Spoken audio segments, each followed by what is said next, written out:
Eu sou Darcy Bulandi, ouvidora-geral da Defensoria Pública do Estado do Rio de Janeiro. O nosso canal de TV hoje irá entrevistar a doutora Cláudia Taranto. A doutora Cláudia é defensora pública titular da Auditoria Militar. Bom dia, doutora Cláudia. Bom dia, doutora Darcy. Vamos hoje, doutora Cláudia, explicar aos nossos ouvintes o que vem a ser a Auditoria Militar. Quero que a senhora fale tudo sobre a Auditoria Militar para que nossos ouvintes possam entender. Até porque é um segmento que quase não é comentado por se tratar de um segmento exclusivo de policiais militares e bombeiros militares, não é isso? Certo. Então vamos começar. O que constitui a Auditoria Militar? Bom dia, internautas. Bom dia, doutora Darcy. A Auditoria Militar, ela constitui num órgão do Poder Judiciário Estadual, né, no caso da Auditoria Militar do Estado do Rio de Janeiro, que visa processar e julgar policiais militares e bombeiros militares que tenham, de certa forma, cometido a prática de crimes previstos no Código Penal Militar. E o que faz o defensor público na Auditoria Militar? Tem promotor, tem tudo isso? Como é que é? Sim. Lá tem 3 promotores de justiça extremamente atuantes, tem uma juíza auditora, e que é juíza do quadro do Poder Judiciário do Estado do Rio de Janeiro, é bom que isso fique claro, e tem um defensor público, que no caso sou eu, que sou titular, e na minha ausência, outro colega, obviamente, me substitui. Qual é a diferença, doutora, da Auditoria Militar Estadual da Auditoria da União? Existem várias diferenças. A Auditoria Militar Estadual, ela só pode julgar e processar policiais militares e bombeiros militares, que são militares também, porém das forças auxiliares às Forças Armadas.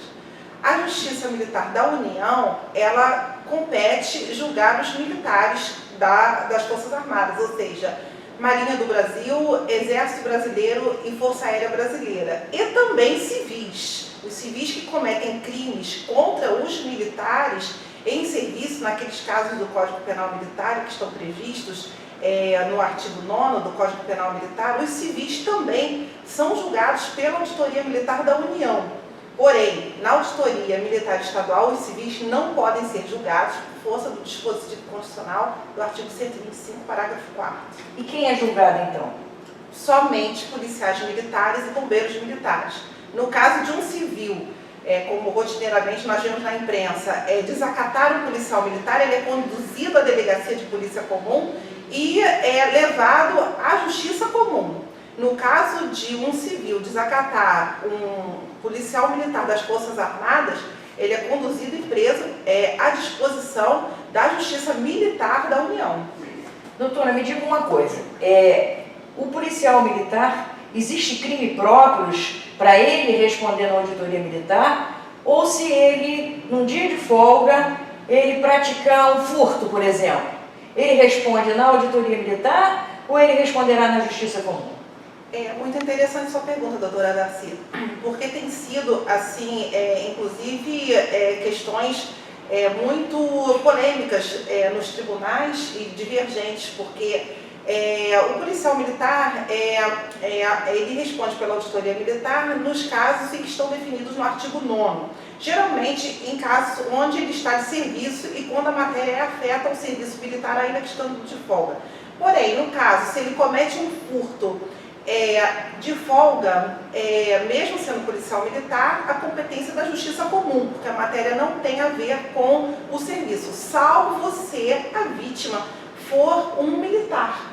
Então, se a vítima for um militar, mesmo ele não sabendo que essa vítima seja militar, ele responde perante a auditoria militar. Porém, aí vai valer o que eu falei no início. Há divergências, porque alguns tribunais, minoritariamente, entendem que ele responderia perante a justiça comum, porque a matéria não afeta o serviço. Porém, o artigo 9º, 2, a linha C, ela é clara em dizer militar contra militar. Então, se ele estiver de folga e comete um crime contra um outro policial militar, um bombeiro ou até um militar das Forças Armadas, ele responde conforme entendimento majoritário, ainda que ele não conheça a condição da vítima perante a auditoria militar estadual.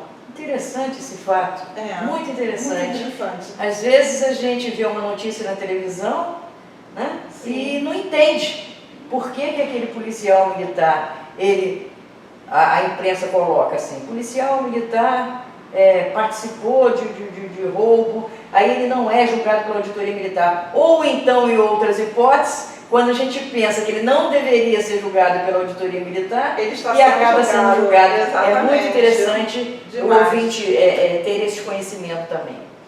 Doutora, qual é a realidade hoje da auditoria militar e como era algum tempo atrás? A auditoria militar, especificamente do estado do Rio de Janeiro, a realidade hoje é alarmante. Nós temos realmente uma demanda aumentada significativamente com o advento do aumento do quantitativo dos policiais militares, seja pelas UPPs, seja pelo crescimento demográfico, enfim.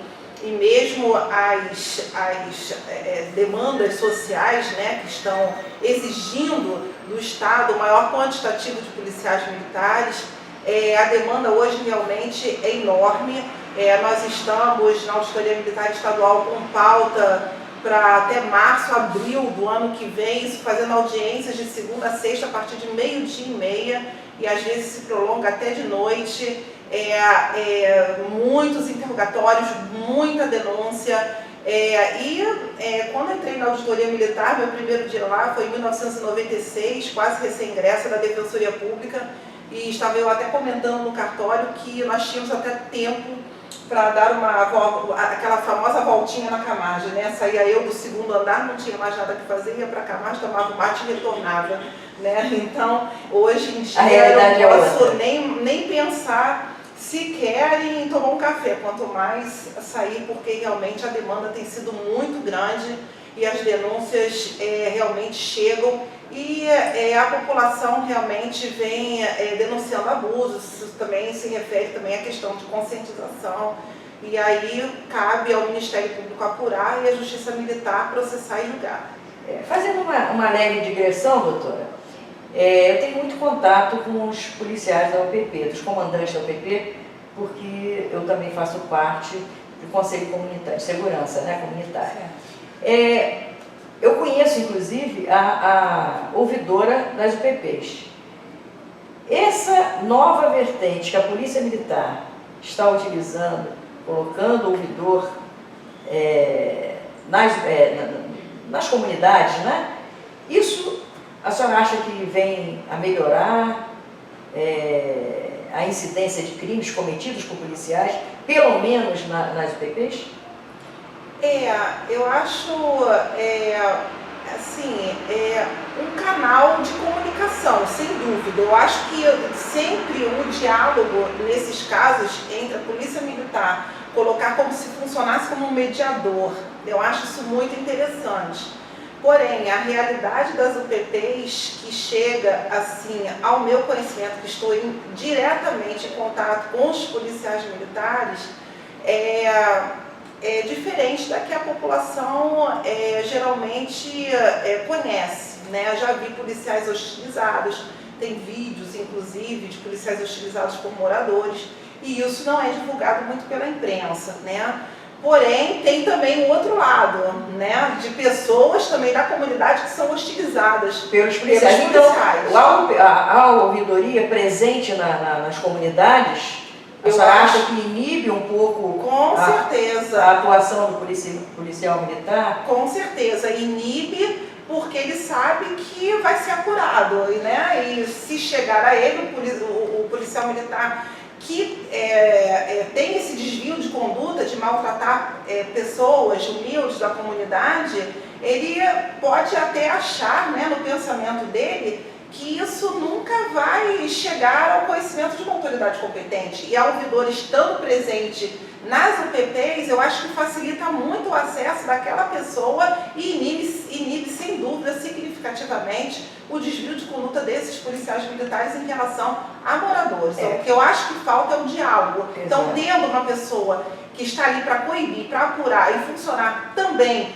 como mediadora, eu acho muito interessante. Importante, né? Importantíssimo. Porque nós sabemos, né, doutora, que apesar do índice grande de delitos praticados por policiais militares, em razão do contingente, em razão da exposição dele, aparece muito mais, nós sabemos que a polícia militar é extremamente rigorosa com policiais militares que praticam atos que ferem o pundonor da polícia militar. Eu estava pensando nisso, doutora Darcy. A senhora, antes de tocar no rigor com que a PM realmente apura, é impressionante.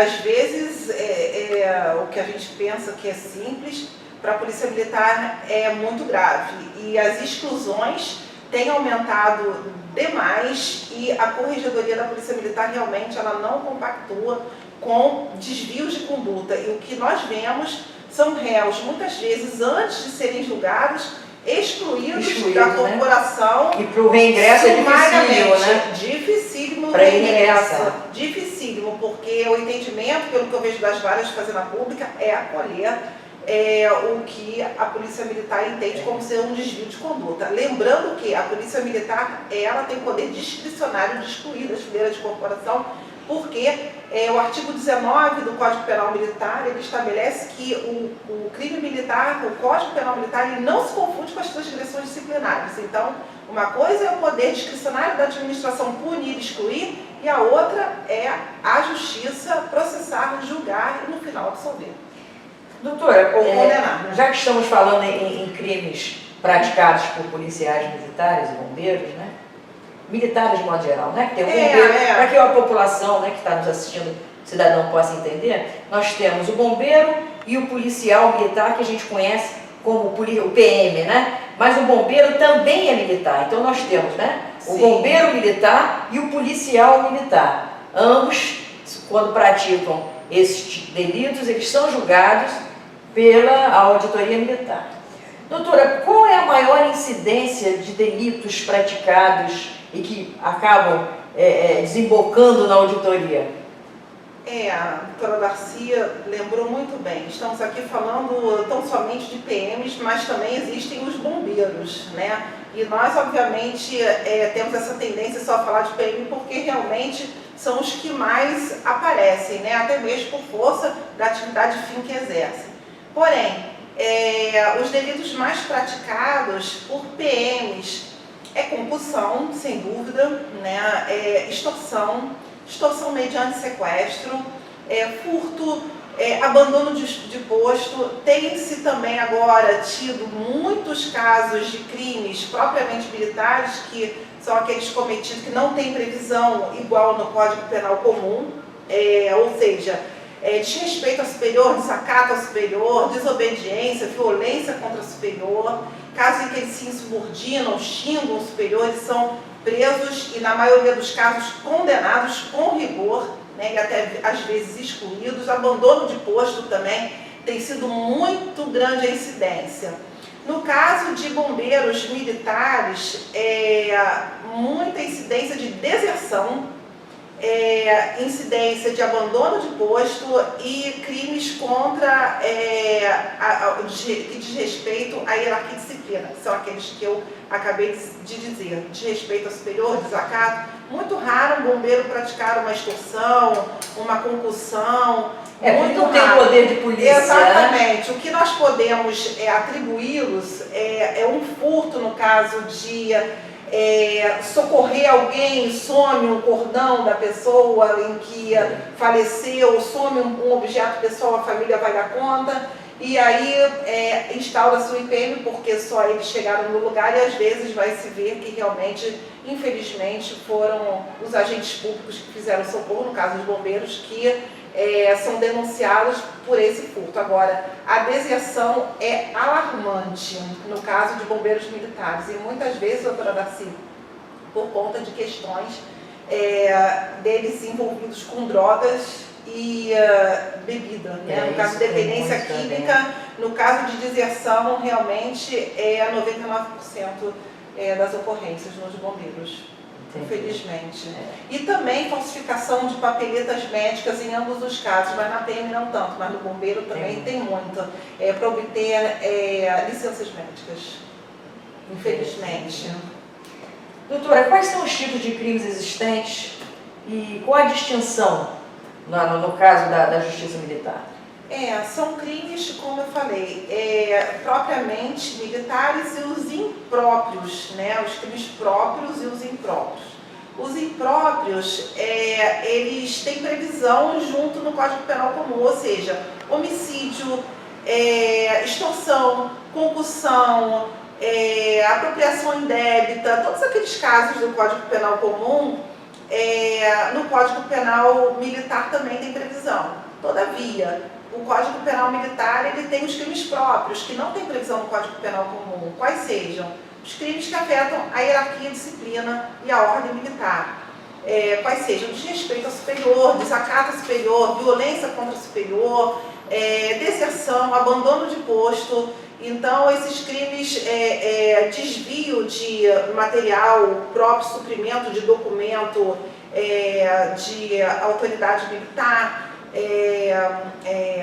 desaparecimento de documentos, por exemplo, furto de coisa achada, isso no Código Penal Comum não é crime, mas na Justiça Militar, se o militar acha algo que não é seu... Porque tem o poder de guarda, né? Exatamente, ele é punido com crime, como crime militar, ele não tem o poder de ficar com aquilo, porque no nosso Código Penal Comum não, a pessoa que acha alguma coisa chamada res delicta, né? Ela pode ficar porque não é crime, né? Não é de ninguém, então, mas no caso do militar não, ele tem o dever de fazer entrega, porque justamente, como a doutora Darcy falou, ele tem poder de guarda. Existe diferença do rito processual e material do crime militar, né, do crime comum? Existe sim. Na Justiça Comum, agora, né, houve reformas, né, no Código de Processo Penal e no rito, então temos aí, antes do interrogatório, a defesa preliminar, temos a oitiva das testemunhas de acusação, prova de defesa e, por último, o interrogatório do réu. Na auditoria militar isso não foi alcançado. Ah, não? Não. Nós não temos defesa prévia. E até hoje nós temos, porque justamente como a senhora falou no início da entrevista, uma matéria muito árida e desconhecida, né, de todos. Então, poucas faculdades, né, elas têm a matéria como matéria de direito penal militar. Eu fiz da UFRJ porque era matéria eletiva. Ainda na UFRJ... Já vislumbrava, né, doutora? Já vislumbrava. Que ia vir para a defensoria. Eu nem imaginava. Porém, é muito interessante isso, né, que nós estávamos falando, porque a matéria realmente é muito árida e tem juízes ainda de comarcas que nós expedimos carta precatória, que eles pedem para nós enviarmos a defesa prévia. Então, não há defesa prévia na auditoria militar. O que há na auditoria militar? O rito que ainda continua desde a época da ditadura, né, que o Código Penal vige desde a década de 60, né, o Código Penal Militar, e não foi modificado. E não está havendo modificações, não? Nenhuma, não atinge, esse novo rito não atinge a Justiça Militar. Qual é o rito? Interrogatório, prova de acusação, prova de defesa, depois ápice vista para as partes falarem em diligências, depois das diligências, alegações finais, quando o processo é próprio, como se fosse do júri, que elas serão apresentadas em plenário, E quando o crime militar é próprio, o Conselho de Justiça, composto pela juíza auditora e por 4 policiais militares de patente superior ao que está sendo julgado, vão julgar as alegações finais que são orais. No caso em que a vítima é civil, não, as alegações finais são escritas e só a juíza processa e julga. Interessante, né? Mas o rito é o mesmo para os dois, só que em crimes que fique frisado isso, em crimes em que a vítima é civil, como por exemplo, concussão, extorsão, extorsão mediante sequestro, estupro, julgado só pela juíza auditora, promotor e defensoria pública que participam. No caso de desrespeito ao superior, deserção e outros crimes que afetem prevaricação, né, que eu esqueci, e outro crime também muito comum é corrupção, que eu acabei esquecendo de falar. Só que a corrupção, no caso, é julgada pelo conselho e não pela juíza auditora. Porque na verdade a própria corporação é vítima também. É vítima, exatamente. Ela é agente passivo exatamente, doutora Daci. E no caso da vítima civil, a juíza é que julga mais pelo rito ordinário de nós escrevermos, né, as nossas alegações finais, tanto o Ministério Público quanto a Defensoria Pública. Aí se assemelha mais à justiça comum, né, à criminal. E isso daí por força da emenda constitucional 45. Doutora, quais são os maiores desafios atuais, né, na atualidade, da auditoria militar e da defensoria pública que atua? O nosso maior desafio enfim, a conscientização dos policiais militares, o excesso de demanda que realmente é muito grande. O Ministério Público atualmente contando com 3 promotores, muitas vezes um fica só na investigação e eles sabem realmente, entendem muito da matéria também, e os maiores desafios realmente são combater, né, defender bem, dar atenção a todos, procurar elucidar, não fazer só uma defesa técnica, mas sim elucidar, conscientizar, né, aquele policial militar de que há, além dele, uma sociedade que depende da sua atuação eficaz, da sua atuação honesta, e conscientizá-lo de que aquele delito, né, uma vez se absolvido, não levará a nada, ou seja, para ele, que aquilo ali serviu de exemplo para ele. Né? Só o fato dele sentar no banco dos réus e ser submetido a um julgamento, que aquilo ali já é um constrangimento para ele. Então, principal, doutora Daci, atender bem, superar o excesso de demandas e a conscientização do policial militar para que ele não volte à prática de crimes. De novos delitos, né? Exatamente, como acontece muitas vezes na vara criminal comum, né? O meliante, ele sai e aí pratica novos delitos e às vezes tem 10, 15 roubos. Na auditoria militar, raramente isso acontece, eles só passam por ali uma vez. Exato, até porque se condenado for, exatamente, ele não vai mais, ele vai para a justiça comum, né? Não vai mais para a auditoria militar. Mas tem alguns que não são excluídos, né? E fica aí a lembrança, né? Certo. Doutora, fala um pouquinho sobre o trabalho desenvolvido da Defensoria Pública junto à Auditoria Militar, sobre também o público-alvo e quais as perspectivas para o futuro da Auditoria Militar. O trabalho desenvolvido pela Defensoria Pública da Auditoria Militar é um trabalho extremamente árduo, porque nós lidamos diretamente com a questão da segurança pública. E é uma matéria extremamente diferente, né? A auditoria militar, ela é uma matéria que realmente, como eu já havia falado, que ela tem que ter conhecimento, né? Porque nós temos um Código Penal Militar que é diferente. Em muitas ocasiões, nós temos, por exemplo, doutora Daci, 2 estados de necessidade. Nós temos um que exclui a ilicitude e outro que exclui a culpabilidade, como teoria diferenciadora, né? Que adota a teoria diferenciadora. No nosso Código Penal Comum, não, nós só temos um estado de necessidade. Nós temos particularidades assim, muito grandes em relação ao Código Penal Comum. É uma questão aqui que é válido ressaltar e que eu não poderia deixar de encerrar essa entrevista sem falar, é que pela força da emenda constitucional 45, os casos de homicídio em que a vítima é civil não estão sendo julgados mais pela auditoria militar Mesmo o militar em serviço que mata um civil, ele é julgado pela justiça comum, né? Porque entendeu o legislador que o júri faria mais justiça do que o policial militar julgado pelos seus pares, né? A não ser quando a vítima, repito, é policial militar ou um militar. Então, em caso de homicídio, o militar que pratica um crime contra outro militar de homicídio, de serviço ou não, ele é julgado perante a auditoria militar, ainda que seja um homicídio. Então, é julgado pelo Conselho de Justiça, que existem dois: o Conselho Permanente de Justiça, que julgam as praças, que troca de 3 em 3 meses, é renovado e escolhido através de sorteio, e o Conselho Especial de Justiça, que é um só, para o caso de oficiais que são réus, em que os membros que são também sorteados são de patente superior.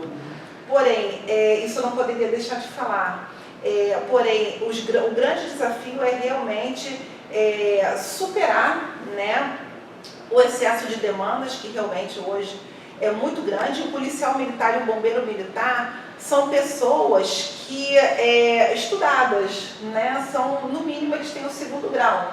E muitos atualmente têm faculdade, têm pós-graduação, então eles exigem do defensor público realmente uma prestação de serviço de qualidade, que aliás a Defensoria Pública toda mantém, só que eles querem, diferente dos nossos assistidos comuns, eles querem ler, eles querem conferir, né? E a Defensoria Pública, eu entendo que nós somos compostos por profissionais de mais alta qualidade em todos os setores, né? E o que realmente nos aflige, eu acho que o Estado em geral, é o excesso de demandas, né? E na auditoria militar não é diferente. Então, até porque são 3 promotores de justiça, né, lá, e nós temos tido um papel muito importante, a Defensoria Pública, sempre desempenhando com afinco, com critério, seja o soldado mais raso, mais moderno, seja defendendo o oficial. Nós temos um tratamento igualitário, humano, digno e, como eu falei, sempre com cuidado, com zelo, com carinho, com assistido, procurando orientá-lo, que aquela ali não é a melhor forma dele resolver as questões dele financeiras, né? Ninguém ali, eles não são pagos para abandonar o posto, eles não são pagos para infringir o regulamento, eles não são pagos para cometer crimes. Pelo contrário, é o que eu falo para eles, apesar de ser defensora e eles ouvem, eles são pagos para defender a sociedade. Porque o defensor ocupa uma função extremamente social ali também. Com certeza. E muitas pessoas pensam que o defensor, ele está ali para apenas defender aquele cidadão e lutar para que ele seja absolvido. Não é isso, nós também, né, conscientizamos aquela pessoa que infringiu a lei para que ela não venha a cometer novos delitos. É uma função importantíssima. Doutora, mais uma perguntinha para que o internauta, e até mesmo eu, né, que a senhora é uma especialista. Imagina. Quando a doutora ela é tão querida na auditoria militar por todos, que quando ela tirou licença, ela se afastou, só faltaram ir na casa dela apanhar de volta. Não, doutora, a senhora tem que ir para a auditoria militar. É uma pessoa de conhecimento público, né? Da auditoria militar, dos crimes militares. E é muito importante ressaltar isso. Obrigada. Doutora, me diga uma coisa, e quando há um homicídio e um outro delito praticado no mesmo ato, um crime conexo, como é que fica? A justiça comum é competente para um delito e para o outro seria a auditoria militar.